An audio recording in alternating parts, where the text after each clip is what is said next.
जिसको दोज़ख का डर है, जहन्नुम का डर है, ये टिकट ले ली जाए, ये खरीद लो टिकट, गारंटी है कि जहन्नुम में नहीं जाओगे। अब वो सबसे सस्ती टिकट थी जो ये गारंटी देती थी कि जहन्नुम में नहीं जाएंगे। अगली टिकट, अगर जन्नत की चाहत है तो ये टिकट ले लो, तुम्हारा नाम सीधा वेटिंग में आ जाएगा। इस यात्रा को पूरा करके जाओगे तो ज़्यादा लंबी लाइन में नहीं खड़ा होना होगा, तुम्हारा वो वेटिंग रजिस्टर में नाम पहले से होगा। ये उससे थोड़ी महंगी टिकट। फिर एक और टिकट कि ये जन्नत की गारंटी है, पक्का मिलनी ही मिलनी है, पर हो सकता है यात्रा खत्म होने के बाद कुछ असुविधा हो, कुछ कागज भरवाए जाएं, कुछ फॉर्मेलिटियां हों, तुम्हें थोड़ा सा तंग होना पड़ेगा, पर जितनी जितनी जिसकी हैसियत है उतनी उतनी ही टिकट खरीद सकता है। ये उससे महंगी टिकट थी।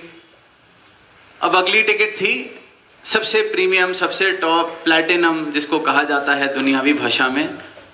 इसमें सीधा शरीर यहाँ छोड़ा और वहाँ सीधा जन्नत में एंट्री।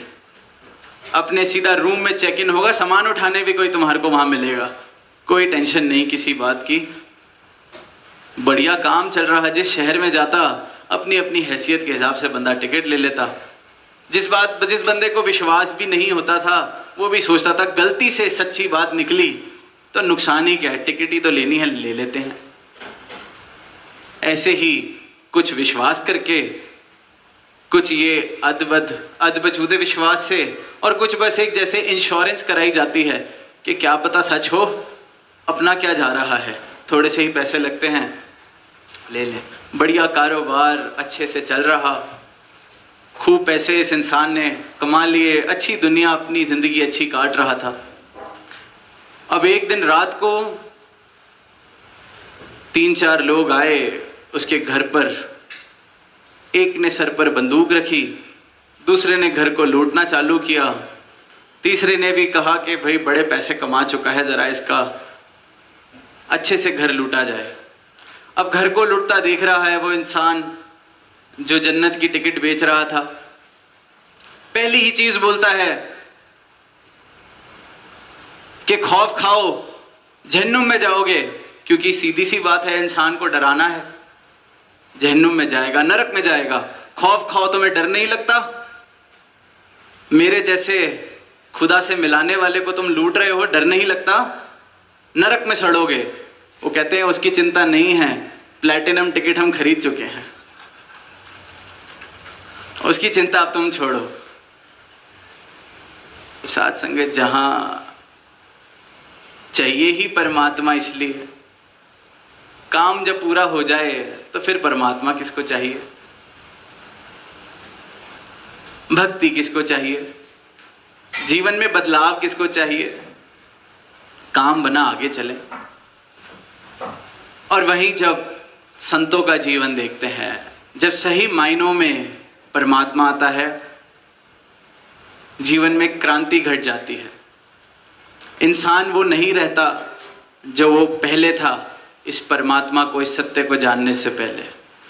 सदगुरु के जीवन में आने से पहले जैसा मेरा जीवन था, वो जीवन रूपांतरित हो जाता है, पूरी तरह से क्रांति घट जाती है।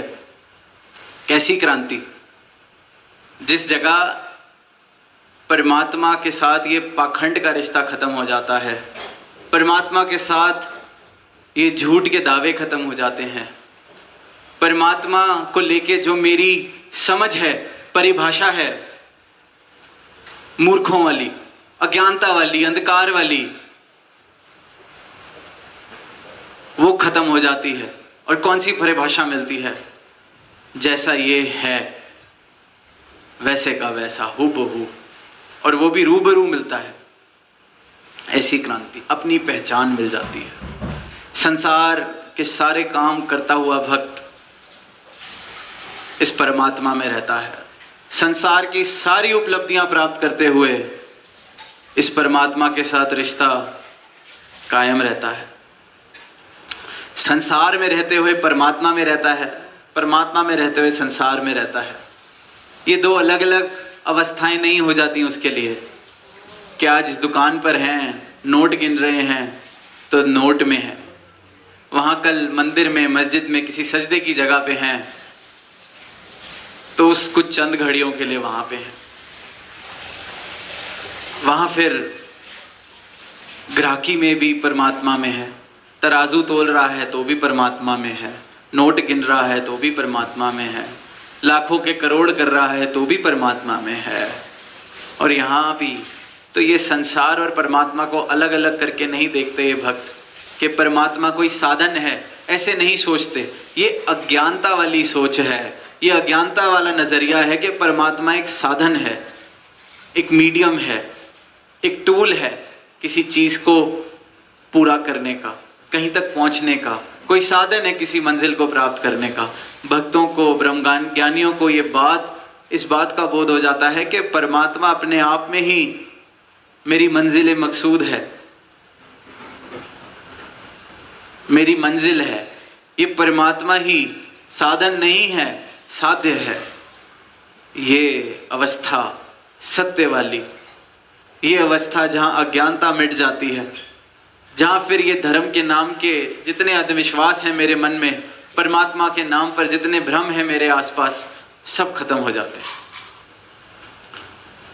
और फिर शुरुआत होती है भक्ति की, फिर प्रेम आता है जीवन में।